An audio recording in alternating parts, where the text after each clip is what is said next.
This morning, our reporters Sun Ye and Nadim Diab hopped on a train on the Beijing-Guangzhou high-speed railway line. Their journey started here in the capital, Beijing, and they will soon make a stop in the central Chinese city, Zhengzhou. So before we get to them live, here's a look at their trip so far. Morning, guys. It's 6:30, and in a few minutes, Nadim and I will be taking on the Fuxing bullet train and go all the way from Beijing to Guangzhou on the Beijing-Guangzhou high-speed railway. It's going to be 2,300 kilometers, but we're going to cover it in just 8 hours. We're also going to make some very interesting stops. Nadim, you know where we're going, right? Right. So we start from Beijing and we cross 5 provinces: Hebei, Henan, Hunan, Hubei, and Guangdong. And each of these provinces has its own characteristics. So, for example, Henan is the breadbasket of China, Guangdong is a trade center, and Hubei feeds China's appetite for crayfish. So that being said, shall we go? Yeah, let's go. We have departed from the capital, Beijing, of course, the national center in terms of political affairs, also the center for culture and economic activities. It's also the linchpin for the Beijing-Tianjin-Hebei area. But today's trip is not only about Beijing. We're also going to find out new exciting developments happening all across China. Very soon, we'll be passing through the city cluster, the center around Zhengzhou, arguably one of China's best connected places. And we are going to also pass the traditionally more agrarian part of China, that is Hunan. We will see how that's been changed by new infrastructure and new policies. And our final destination is the Greater Bay Area, which for recent years have been making all the buzz. But Nadim, what are you most excited about?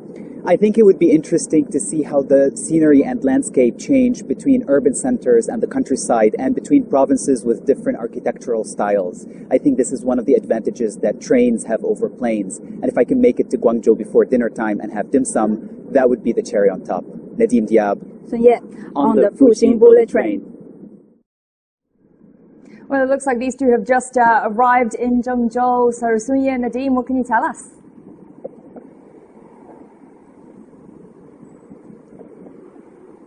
Hey, Jiayang, and really we are here, and Zhengzhou is certainly, as we said earlier, that kind of place in terms of very good connectivity. So in 3 hours, we have traveled from Beijing to Zhengzhou, but the really impressive thing about Zhengzhou is that you can start from here and reach any major Chinese city within 8 hours. And behind us, that's the Zhengzhou East Station, which is devoted entirely to bullet trains, to the high-speed trains. And if you look from above with the bird's eye view, you will see that 7 lines extend from Zhengzhou East Station. And if you look to my left, we're going to see a massive scale of tracks. And that's only from one side of the Zhengzhou East Station. There are 32 station tracks and hundreds of trains crisscross through here every day. And I'm not even counting the subway lines and intercity lines. So Zhengzhou is really, really big and impressive in terms of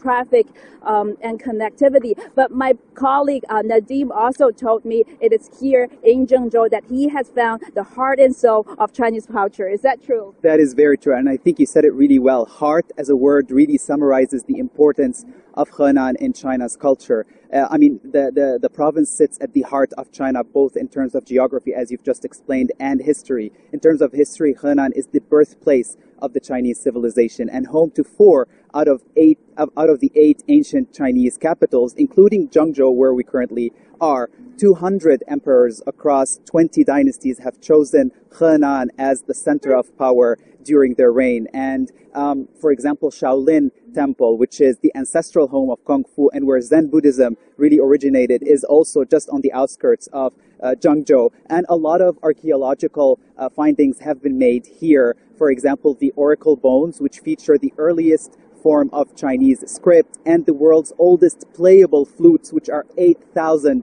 years old. Wow, that's also impressive in terms of history. But there's one more thing we want to show you, Jiayang. So if you excuse all the cars and look to our right, that's the Zhengzhou new development zone. And locals have been telling us all of those buildings, skyscrapers we're seeing, all shut up within the last 10 years. So Zhengzhou really is an example that shows how connectivity is driving growth, even for this historical city. So that's all we have from here. Jiayang. All right, well, thanks very much, guys, and good luck on the rest of your trip. That's Sun Ye and Nadim Diab for us live in Zhengzhou. But a bit more about the city. The development of China's railway industry has helped to turn a county into a huge city. And yes, we are talking about Zhengzhou, the capital of the central province of Henan. It went from a small agricultural village to the heart of manufacturing in China, as well as a key distribution center for imports. Well, here's Sun Ye again with more. Central China's Zhengzhou city was only a small county seat a century ago. Helped by its location along the Beijing-Guangzhou railway line, it later became the capital of Henan province. Today, many Chinese electronic devices start their journey to Europe from this city. Our customers give high priority to the timelines of cargo delivery. The road, to a large extent, has made it an easier task to send phones to our customers, merely 2 to 3 days. About 400,000 mobile phones are produced in Henan Supergrand Electronic Technology every month and transported out of China by the ton. Many of those are loaded onto the China-Europe freight train, go through customs at the Alotau Pass in Xinjiang Uyghur Autonomous Region before moving on to Hamburg in Germany. On the way back, the train carries German automobile products to Zhengzhou. In addition to high-end products going back and forth, the items have expanded to include clothes, grain, and even wine over the years. In 2013, the trains made 1 round trip every week. Now they make 8. The trade route has become much busier over the years. In 2018, more than 6,000 trips were made along the China-Europe line, with goods worth $16 billion. Back in 2011, when the project first launched, it was more like $600 million. As you see, the China-Europe freight train service capacity has increased since China's 13th five-year plan. Relying on the high-speed railway line, it lays a solid foundation for a modern global system. It also provides a guarantee for the completion of the 13th five-year plan and building a moderately prosperous society in all respects. Zhengzhou is not the only Chinese hub with a route to Europe. So far, 20 cities have begun services, reaching 57 cities in 18 countries, and the capacity of these is growing every year. Zhengzhou is also implementing a three-dimensional traffic system and modern logistics system. The city hopes to become a link to all regions of China and bring more cross-border trade to the area. Sun Ye, CGTN.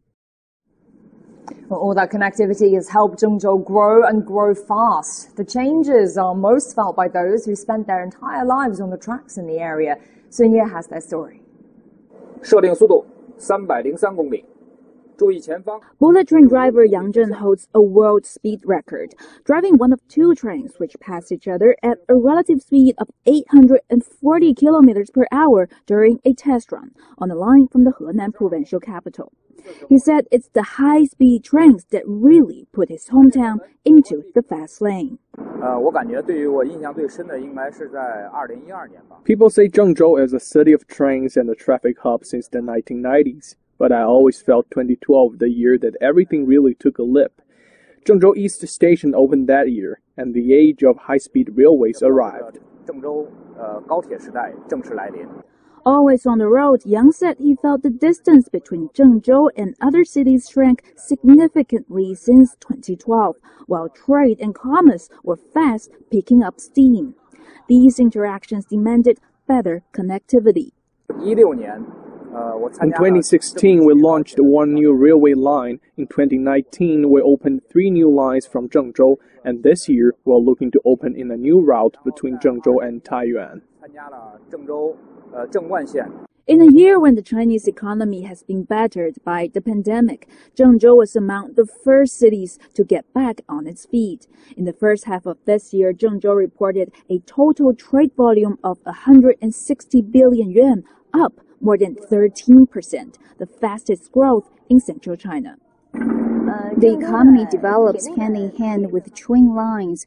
Let me give you a small example. Before, there was a market nearby where people sold clothes from stalls.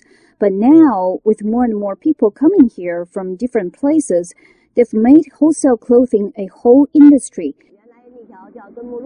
Zhengzhou's economy was worth 545 billion yuan in the first 6 months of 2020. Local officials say its central position, connectivity, and local endeavors will continue to speed up recovery and growth. 孙烨 CCTN 郑州。